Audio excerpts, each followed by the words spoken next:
And we'll see what's changed. So, Anivia, our cost is up. Glacial Storm, 30, 45, 60 mana to 40, 50, 60. Now, again, I have not actually been playing solo queue for a little while, so I don't know how much this actually impacts anything. But I do know that the times where I did see it or did play it, I never really saw an Anivia. So I'm not totally sure exactly what this change is. This could just be a random wonky internal change where they're foreseeing some problem with Anivia before it actually gets picked up and noticed by professional players. Azir, W is no longer usable on turrets. R duration down, no longer grants speed to allies. Okay, so I mean, this isn't going to completely cut Azir. I feel like the W damage onto turrets is more so a novelty, although there have been a few situations in pro play, even last night in LCK with was it Coco in mid lane on Azir, where situations actually did present themselves in pro play where Azir was able to do certain split pushes relative to timing because of his W that other champions just wouldn't be able to get away with without having, say, like a Lich Bane or something. And so the fact that Azir was able to have that it was a very big luxury. I don't think it's going to cripple him, though. It's just going to make him more so Azir in the sense that he's a team fighting champion and he offers a lot of control inside of a team fight.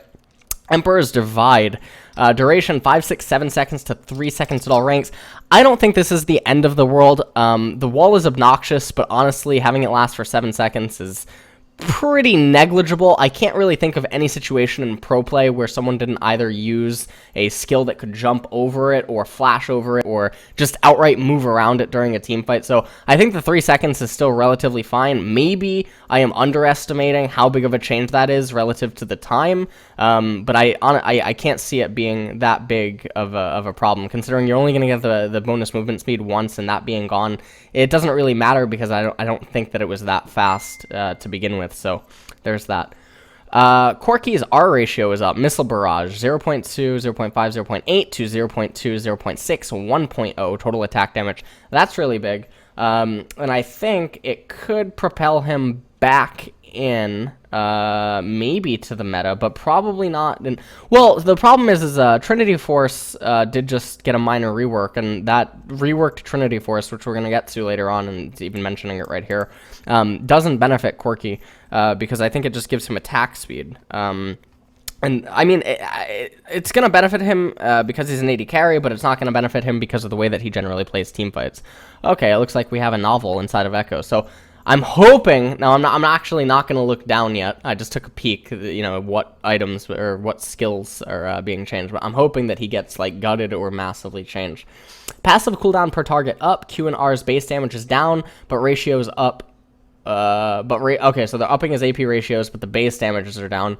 W stun duration down. Okay, that's actually what I like to hear. All right, passive Z Drive Resonance 3 seconds to 5 seconds. I don't know if that's long enough in extended team fights and super late game, but that is definitely long enough in early skirmishes, early 2v2s, early 3v3s that can occur like at 20 minutes or something. So that's nice. Q, Time Winder, 0.1 ability power to 0.2 ability power, return damage 60, 85, 110, 135, 160 to 40, 65, 90, 115, 140. I'm trying to think, how much AP does Echo have with a fully stacked Dark Seal? I don't know why I don't know the number to that off the top of my head.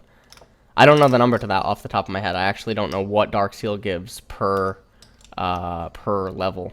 So I don't know if this damage is actually the same. No, I don't think it's possible for it to be the same. I think it's going to be very close, and because it's still going to be very close, I think this is pretty negligible. However, if Echo is behind, this is really big because obviously he's not going to have those Dark Steel sacks because that's mostly where his AP comes from. W parallel convergence 2.25 seconds to 1.75 seconds. I still think that is way too long. 0.5 seconds though, that is kind of a long time, but I still think that's way too long. I would have liked to have seen that be like a 1.25 so that Echo still does have time to auto you like twice or do something, or it still gives him ample time to escape, but there's more counter play in the sense of how you can duel with him and skirmish with him and prepare to fight with him. But maybe even 1.5 would have been okay, but I still don't like 1.75. I think that's too long. Our Chrono Break, 200, 350, 500 to 150, 300, 450. That is gigantic. Ability power 1.5 from 1.3. So I guess it's roughly going to still deal the same damage. It's sort of like the problem that I'm talking about with Time Winder. So that's it for there. Illaoi. This is interesting. So it looks like they're really trying to force Illaoi to come into the meta. Now, I mentioned how, maybe it was in the 6.10 patch rundown, how I did see Illaoi come up in mid lane twice, and both times she was an absolute monster. Now, obviously, it was very favorable matchups for her, but in top lane, she might actually have some favorable matchups. So 6.11, maybe she'll come in. Considering the top lane meta right now is very it's very static. In the sense that it's not. Am I using the right word? Static. Yeah, static. It's unchanging, or is that dynamic? Oh my god, I feel like an idiot right now. Static IP, dynamic IP, static IP, dynamic IP. Oh my god. All right, I'm gonna have to use a lifeline. Twitch chat, tell me, what am I? Static or dynamic, please? Oh my god, I feel like an idiot. I am an idiot. Static is unchanging. Dynamic, okay, all right, so yeah, it's very static in the top lane right now, where you have the gods of top lane, which are Rise Echo, and then you have the demigods of top lane, which are Maokai, Trundle, Fizz. That's it. You have 5 champions up there. And do you notice the trend with most of them, with the exception of Trundle? They're all AP. So Illaoi would definitely be a breath of fresh air into top lane, given that she is an AD champion and how she interacts. So that'd be pretty good. So anyways, General, come on and slam. Illaoi's tooltips have been updated. That's great. Tentacle Smash. No longer increases tentacle damage by 0.1, or 0, 0.1, 0.2, 0.3, 0.4 bonus attack damage. Now increases all tentacle damage by 10, 15, 20, 25%, 30. Oh! Okay, now see, I don't know her exact numbers, but I do know that Illaoi builds relatively tanky, so I just assume that this is a gigantic buff. W, Harsh Lesson. Okay, sounds like a BDSM tactic or something. 1.0 total attack damage from, it looked like there was a scaling damage plus 1.1 total attack damage. Plus 3.3.5, 4.55% of the target's maximum. What are you doing? Oh my god. Oh man. Oh god, I feel like I just went on like a blind date in Thailand. Like, we're like in the taxi ride, and you know, we're on our way back, and you turn to the girl, and you know, she's looking at you, she's like gazing into your eyes, and she's like, you know, a small penis should never be a problem in a relationship. And you're like, fucking, you smile to yourself because you're packing heat down there. And then you get to the hotel room, and the panties come off, and actually she was talking about herself. Like, that's what just happened, and that is a harsh lesson. Lesson. There you go. Lesson. To come from Illaoi, and then you truly will get a test of spirit, where the slow duration surely is going to decrease from 2 seconds to 1.5 seconds. So that's actually that's not so great, but I think that's fine.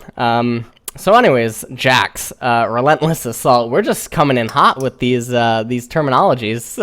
You know, in a Tentacle Smash into a harsh lesson into a test of spirit, and now a Relentless Assault. So maybe that's what she's going to be doing to you. Anyways, stacks fall off one at a time rather than all at once. That is really disgusting, Jax buff. Wow. I wonder if the speed at which it falls off, though, is quick, but it's not mentioned here. So I hope that it's quick. Otherwise, it looks like top lane might actually be changing up, because that is a gigantic buff for Jax. Okay, Kindred, lots of changes. Passive cooldown decreased, Q damage down, but scales with marks. E slow and damage down. Passive, Mark of the Kindred.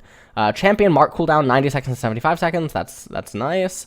Wolf now marks jungle monsters based on Kindred's current stack. 0 to 2 marks. Rift Scuttle. That is okay. So this is good for Kindred because it's not going to be as random. And technically, it enables more counterplay against Kindred because you can know roughly where the marks are going to spawn, and then you can technically plan jungling routes against it. But I think that it's generally, because of Kindred's matchups, this is just naturally going to be a very big Kindred buff more than anything. So Really nice for Kindred. Dance of Arrows, 60, 90, 120, 150, 180, 255, 75, 95, 115, 135. So losing a lot of damage on there. Bounties increase Dance of Arrows damage by 5 per stack. So let's say that she has like 8 stacks. She's still missing damage. So you need to have 9 stacks to go even. Although early on, I guess technically the stacks could probably give you more damage on Dance of Arrows, but you're maxing Dance of Arrows anyway, so probably not. Unless there's some absolutely gigantic team fight at like level 1, in which case I guess your Dance of Arrows damage is increased. But for the most part, I don't like this change, because now if Kindred gets put behind, she gets put even further behind, and I don't like that too much. E, Mounting Dread, slow, 70% at all ranks, 50% at all ranks. Damage is down drastically at the early stages, and then it's the same later on. So they're heavily affecting Kindred's early game impact, but I think that passive Mark of the Kindred kind of negates the damage that is going to be lost inside of E, but not so much inside of Q. So I think that it kind of balances itself out. But all in all, these are very fair changes. I don't think that it's going to actually do too much, but Kindred probably just won't be as much of a juggernaut early on that we were talking about, and because of that, actually, I guess it does, coincide with the passive, where, maybe in some matchups now she's not as much of a duelist. No, Lucian. Q and W range down, Q ratio down. Oh, no. Passive Lightslinger. The second shot no longer procs Runon's Hurricane or Gunsu's Range Blade, since it's not a basic attack. I never saw Runon's, but I did see Gunsu's, but not so much lately. Q, Piercing Light. Beam range 1100 to 900, ratio 0.6, 0.79, 0.9, 1.05, 1.2 bonus attack damage. So at the very end, he loses 0.2 bonus attack damage. That's pretty big. Ardent Blaze 1000 to 900. That's not the end of the world. So that's fine. These Lucian changes are relatively fine. It's just sad to see them. I don't think that these changes are going to enable any AD carries that aren't currently in the meta to come back, though, so don't expect to see anything happen because of that. General, health regen, 8.678 to 7. Health regen growth stat 0.85 to 0.75. So Maokai's regeneration stats are going to be down by a little bit. I don't know how much this is going to affect him, given how lane swaps are so dominant right now in competitive play. And solo queue play, this will definitely be nice though, because you are going to be facing him in the laning phase. Q Arcane Smash, 6 seconds at all ranks.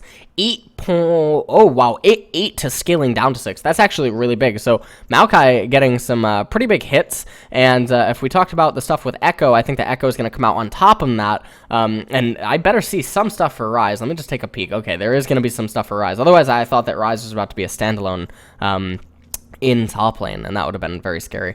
All right, Nidalee. Prowl activation range against champions reduced. Pounce...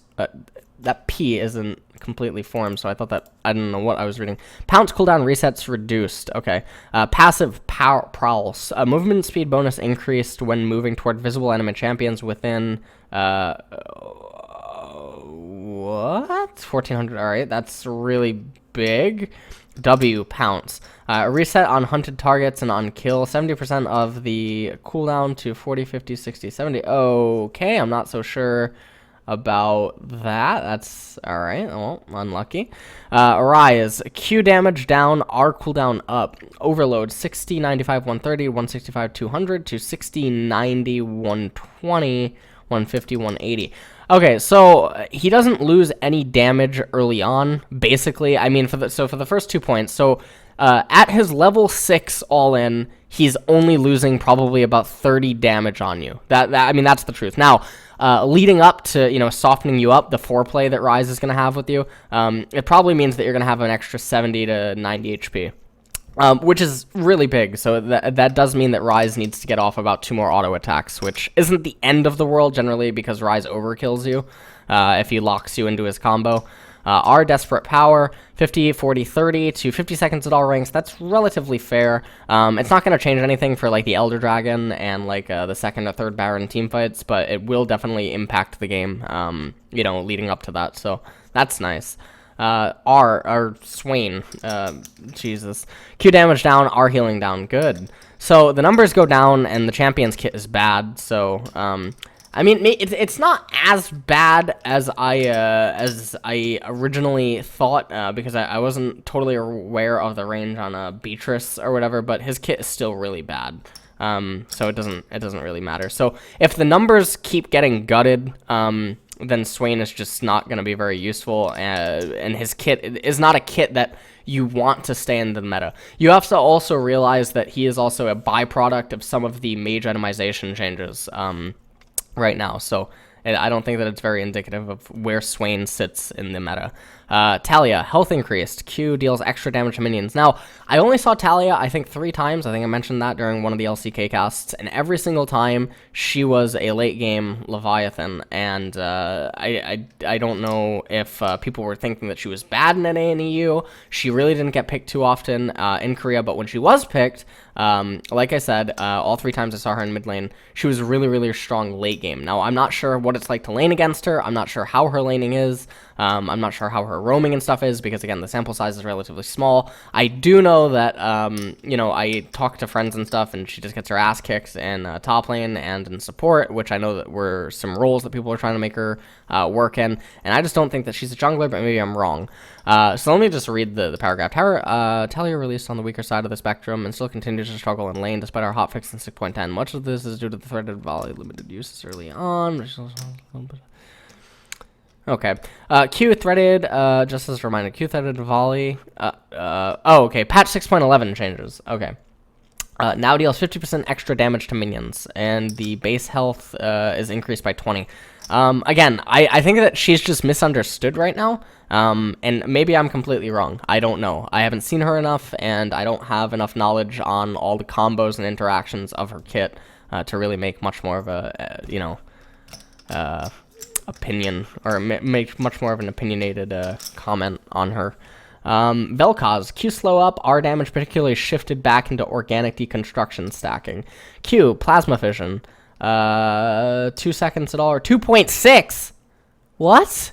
Part of the reason that Vel'Koz is so obnoxious is because once he gets, like, the Rylai's and the Liandry's and stuff on, like, support, or if you're playing a mid lane, he just kills you over and over because his mana costs are so low. And this is something I've talked about forever.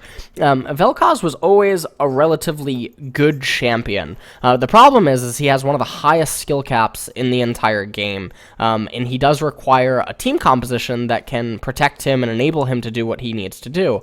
But there's a problem when your support Vel'Koz can deal more damage than your AP carry mid laner, even though he only has like 1 AP item or something, and then he has the Sightstone and whatever. And that mostly comes from his true damage and the way that his ultimate works and all this other stuff. So the slow going up on the Q is just really bizarre. Lifeform disintegration rate, it already deals too much damage, so any changes that are coming to it don't really matter. I did read, so moving on to Zed, I did read this, so it looks like Zed is now rewarded for hitting multiple shurikens, so it's a huge buff for competitive play. Yeah, it's a huge buff to competitive play, so I don't know why you would do that, because this is only going to affect your solo Q Zeds who can't even hit the first shuriken, you know, to save themselves. They up Ahri's skin, that's fine. Star Surge, when destroyed by Yasuo's Windwall or Braum's E, visibly, okay.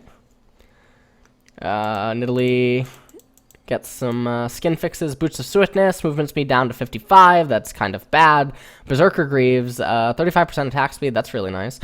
Base attack reduction, 12%, that's really big, and this is also big because we talked about Jax up in top lane, and we also talked about how maybe some AD top laners are going to be coming back now.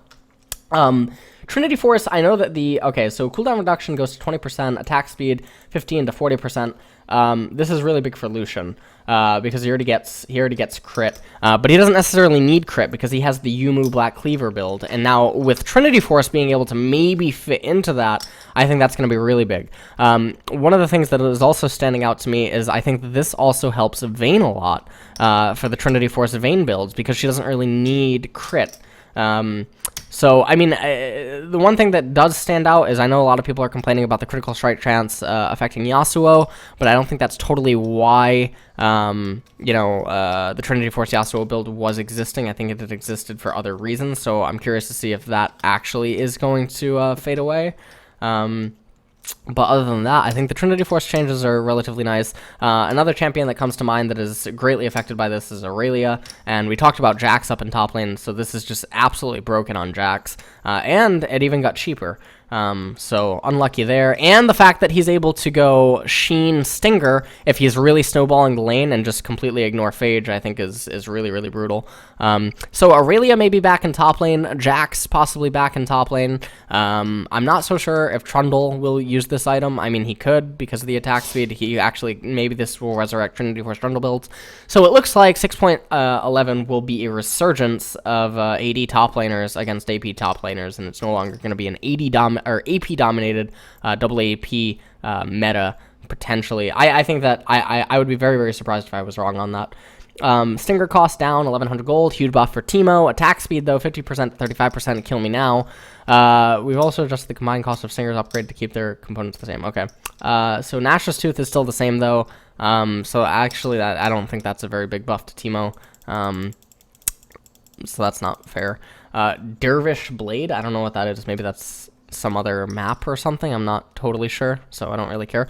Wit's End, though, huge buff to Teemo. So 300 gold cheaper, so that's actually really nice. Now he doesn't need to kill you that extra time to get that. Dynamic Q, let's just skip over that, because I already went on a rant. Upcoming skins, El Leonar, El Macho Mundo, El Rayo Volibear. Okay, well, I'm not so sure about that. There's some bug fixes. I think that it's hilarious that they fix Yorick's bug, but honestly, they need to fix Yorick himself. But they're doing that anyway, so they say. And I think that wraps it up for about 6.11. So I'll talk to the chat for a little bit, and then I have to